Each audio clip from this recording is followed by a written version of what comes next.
Welcome back to the show. The SIMS hospital Vadapalani வழங்கும் hello doctor.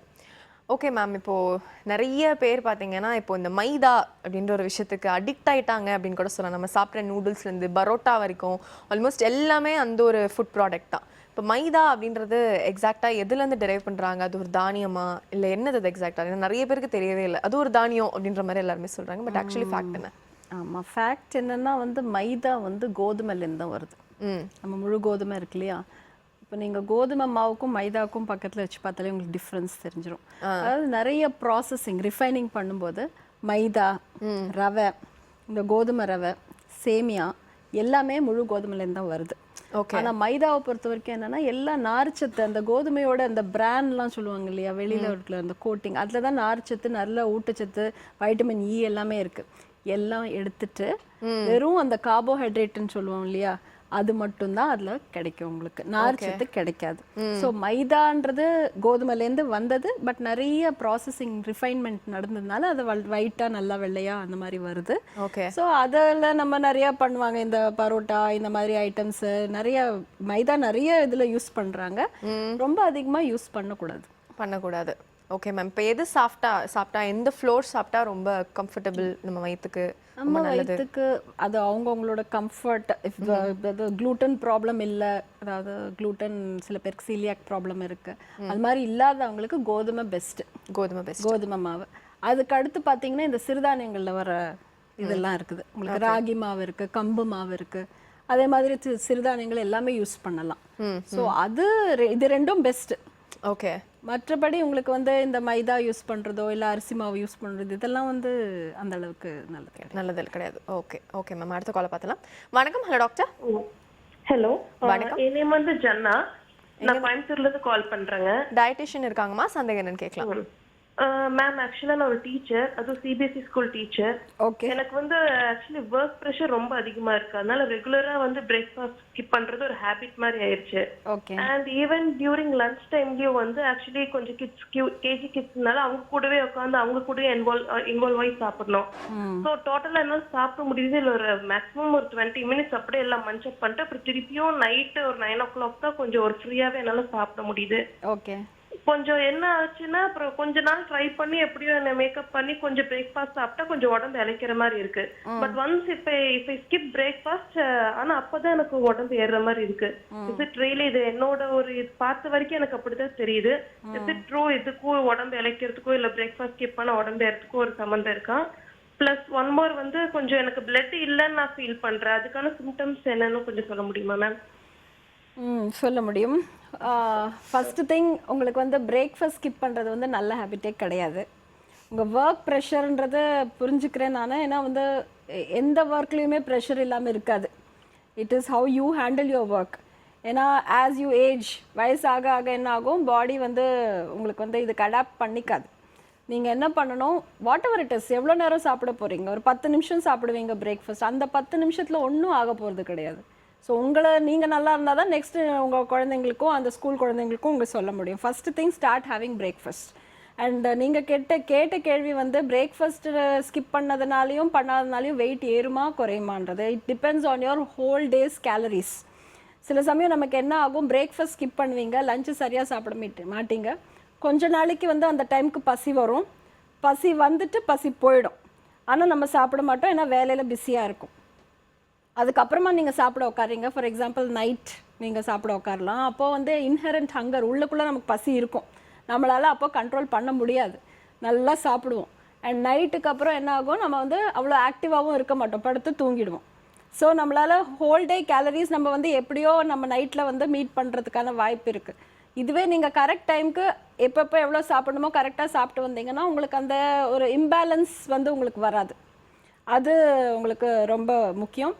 ரெண்டாவது, உங்களுக்கு blood கம்மியாக இருக்குது, எனக்கு ஹீமோக்ளோபின் கம்மியாக இருக்கிற ஒரே ஒரு சிம்பிள் டெஸ்ட் பண்ணி பாருங்கள், ஹெச்பி கம்மியாக இருக்கா இல்லையான்றது பாருங்கள். அதுக்கான சிம்டம்ஸ் நான் ஏற்கனவே சொன்னேன். ஃபெட்டிக், அதாவது சாயங்காலம் நீங்கள் டீச்சராக இருக்கீங்க, நீங்கள் வீட்டுக்கு போயிட்ட அப்புறம் ஒரு 5:30 6 o'clock உங்களுக்கு டயர்ட்னஸ் வரும், ரொம்ப டயர்டாக இருக்கும், ஸ்கின் எல்லாம் பேல் ஆகிடும், அதாவது ஒரு மாதிரி சோர்வுன்னு சொல்லுவாங்க, அந்த மாதிரி இருக்கும் உங்களுக்கு.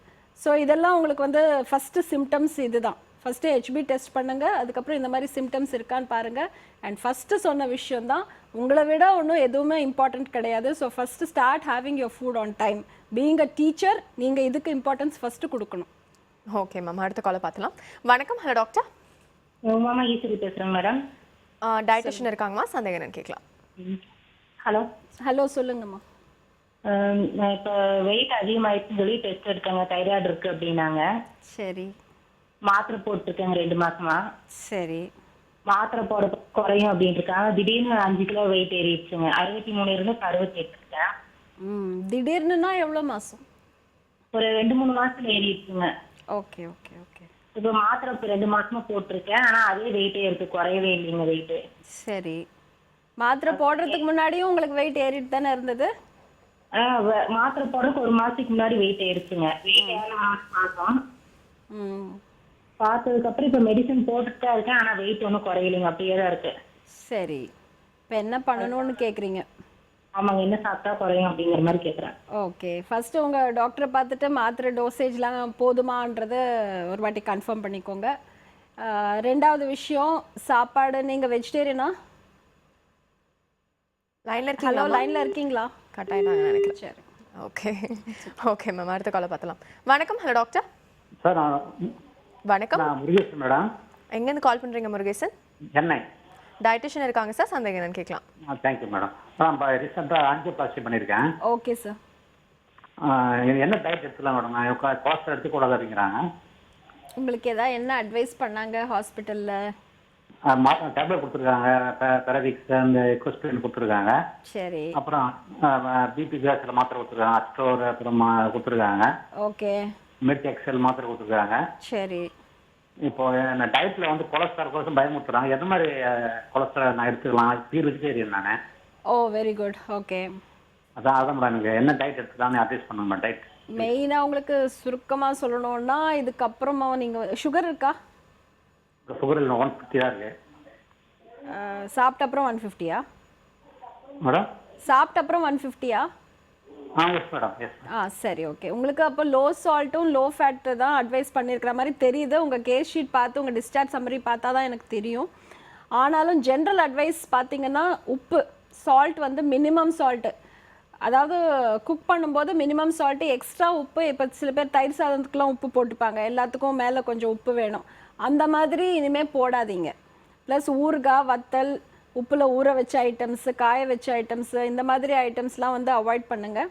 கொலஸ்ட்ரால்னு பார்த்தீங்கன்னா, மெயினாக கொலஸ்ட்ரால் வந்து ஆனிமல் ஃபுட் அண்ட் டெய்ரி, இந்த 2த்துல தான் இருக்கும். ஸோ நீங்கள் வந்து வெஜிடேரியனால உங்களுக்கு ஃபஸ்ட்டு பாதி ப்ராப்ளம் போச்சு. இனி பார்த்தீங்கன்னா, உங்களுக்கு வந்து இந்த பால் குடிக்கும்போது இந்த கொழுப்பு சத்து ஃபுல்லாக இருக்கிற சில பேர் ஃபுல் க்ரீம் பால் எடுத்துப்பாங்க. ஸோ அந்த மாதிரி ரொம்ப ஃபேட்டி மில்க் எடுத்துக்காதீங்க. சாலிட் ஃபேட், நெய், வெண்ணெய், இந்த மாதிரி சாலிடாக இருக்கிற ரூம் டெம்பரேச்சரில் சாலிடாக இருக்கிற ஃபேட் வந்து நிறைய எடுத்துக்கூடாது, ரொம்ப கம்மி. அதுவும் இப்போ எடுத்துக்காமல் இருந்தால் ரொம்ப நல்லது. எண்ணெய் வந்து ஜஸ்ட் தாளிக்கிறதுக்கு மட்டும் எண்ணெய் யூஸ் பண்ணிக்கணும். ரொம்ப எண்ணெயில் பொரிச்ச ஐட்டம்ஸ் அந்த மாதிரி எடுத்துக்காதீங்க.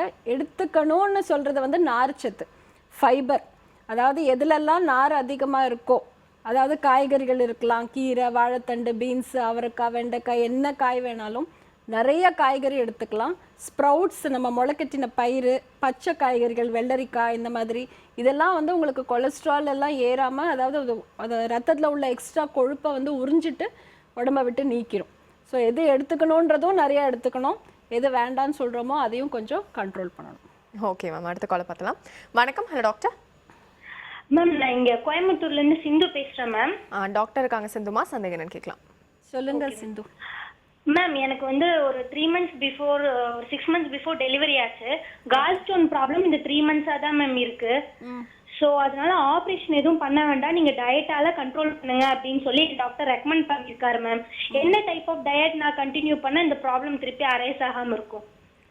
ப்ராப்ளம் அரைஸ் ஆகாமல் இருக்கிறதுக்கு ஒன்றும் சொல்ல முடியாது சிந்து.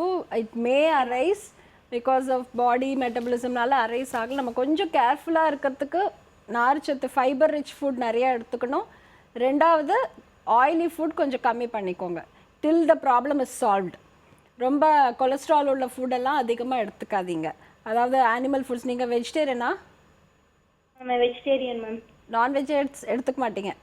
இல்ல மேம் எடுத்துக்க மாட்டேன் மேம், நான்வெஜ் எடுக்க மாட்டேன். அப்போ ஒன்றும் ப்ராப்ளம் கிடையாது. நீங்கள் நார்மலாக சாப்பிடுங்க, ரொம்ப ஆயிலி ஃபுட் மட்டும் எடுத்துக்காதீங்க. நிறைய காய்கறிகள், நார்ச்சத்துள்ள காய்கறிகள் எடுத்துக்கோங்க, போதும். ஓகே மேம், அடுத்த காலை பார்த்தலாம். வணக்கம். Hello doctor. ஹலோ மேடம் கிட்ட பேசுறேன். அவங்க பேர் எங்கேருந்து கால் பண்ணுறீங்கன்னு சொல்லிட்டு கண்டிப்பாக பேசலாம். நாங்க ராஜேஸ்வரி பேசுறேங்க, திருப்பூர்ல இருந்து பேசுறோம். இப்போ டாக்டர்கிட்ட பேச சொல்லுங்க. ஹலோ மேடம் வணக்கம்.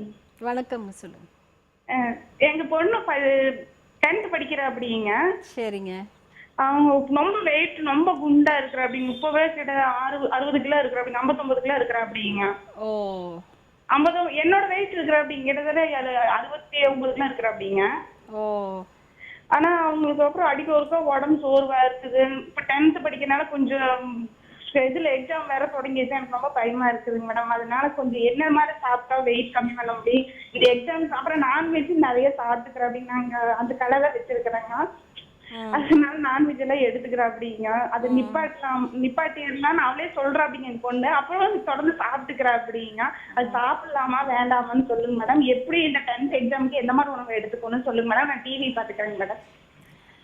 சரிங்க, ஓகே. அவங்க கொஞ்சம் ரொம்ப வெயிட் ஓவரா இருக்கிறாங்க மேடம். கொஞ்சம் லீவ்லோட வெயிட் கம்மி பண்ற மாதிரி சொல்லுங்க மேடம். வெயிட் கம்மி பண்ணலாமா, ஆனால் எதுவுமே வந்து நினச்ச உடனே நடக்காது. அதாவது டயட்லேயே உங்களுக்கு வெயிட் கம்மி பண்ணோம் அப்படின்னு பார்த்தீங்கன்னா உங்களுக்கு நிறைய டைம் கொடுக்கணும். இந்த கிராஷாக உடனே டக்குன்னு குறைக்கணுன்றது வந்து நடக்காது. மெதுவாக தான் குறைக்கிறது தான் நல்லது. ஸோ நீங்களே இந்த நான்வெஜ் கடை வச்சுருக்கீங்க, அப்புறம் வந்து கண்ட்ரோல் பண்ண மாட்டேங்கிறீங்க நீங்களே சொல்கிறீங்க. ஸோ நீங்கள் என்ன பண்ணணும், ஃபஸ்ட்டு நான்வெஜ் கொடுத்தா only fish or chicken. Chicken வந்து லீன் மீட், அதாவது ஸ்கின் எடுத்துட்டு தோல் எடுத்துட்டு சிக்கன் மட்டும் கொடுங்க. வேறு இந்த மட்டனோ இல்லை வேறு ஈரல் இந்த மாதிரி எதுவுமே கொடுக்காதீங்க. நார்ச்சத்துள்ள காய்கறிகள் நிறைய சாப்பிட என்கரேஜ் பண்ணுங்கள். காய்கறி, பழங்கள், முளைக்கட்டின தானியங்கள் இதெல்லாம் நிறைய எடுத்துக்கிறதுக்கு என்கரேஜ் பண்ணுங்கள். நான்வெஜ்ஜில் நான் சொன்னது மட்டும், அப்புறம் முட்டையில் வெள்ளைக்கரு டெய்லி எடுத்துக்கலாம். நிறைய இந்த வெஜிடபிள்ஸு, நட்ஸில் வந்து நீங்கள் பாதாம் பருப்பும் இந்த அக்ரூட் சொல்கிறோம் இல்லையா, வால்நட், அது கொஞ்சமாக கொடுங்க. இந்த ரெண்டும் கொடுத்தா தப்பில்லை. இதெல்லாம் கொடுத்தாலே உங்களுக்கு போதும். இந்த சோர்வடைகிறது சம்டைம்ஸ் ஓவர் ஃபேட்டாக இருக்கிறதுனால கூட அவங்களுக்கு இருக்கலாம். ஒரு வாட்டி ஹீமோக்ளோபின் கொஞ்சம் செக் பண்ணிக்கோங்க, அனீமியா ஏதாவது இருக்கான்னு பார்த்துட்டு அதுக்கு தகுந்த நடவடிக்கை நம்ம எடுத்துக்கலாம். Okay ma'am. ஸோ இன்னைக்கு எனக்கு இருந்த நிறையா டயட் டவுட்ஸ், அது இல்லாமல் நம்ம காலர்ஸ்க்கு இருந்த நிறையா டயட்டிஷியன் பற்றின டவுட்ஸ் எல்லாமே எனக்கு கிளியர் பண்ணிட்டீங்கன்னு நினைக்கிறேன். ஸோ தேங்க்ஸ் ஃபார் பார்ட்டிசிபேட்டிங் இந்த ஷோ. ரொம்ப நன்றி. Thank you very much. ஸோ இதே மாதிரி அடுத்த சிம்ஸ் ஹாஸ்பிட்டல் வடபழனி வழங்கும் ஹலோ டாக்டர் ஷோல சந்திக்கலாம். அதுவரை நன்றி, வணக்கம்.